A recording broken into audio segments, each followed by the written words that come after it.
ভাই, যদি তোমার মা বাবা বাইসা থাকে, আল্লাহর দোহাই লাগে তা করে কোনোদিন কষ্ট দিও না। কারণ তোমার মাই নিজে না খায়া তোমারে খাওয়াইছে, নিজে বিজার মধ্যে শুয়া তোমারে শুকনার মধ্যে শোয়াইছে। আর তোমার বাবা দিন রাত 24 ঘন্টা পরিশ্রম করে তোমারে বড় করছে খুব কষ্ট করে। তোমার বাবা ঈদের সময় নিজের পায়ের জুতাগুলা ছিঁড়ে গেছে, এটা চিন্তা করে নাই। তোমার আইনে এক জোর ভালো জুতা কিনা দিছে।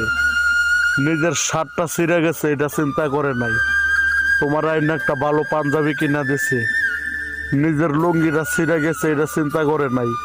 তোমার আইনে একটা ভালো প্যান্ট কিনা দিছে। আর তাগর মনে যদি তুমি কষ্ট দাও, তাহলে মনে রাখো দুনিয়াতেও শান্তি পাইবা না, পরপারেও শান্তি পাইবা না।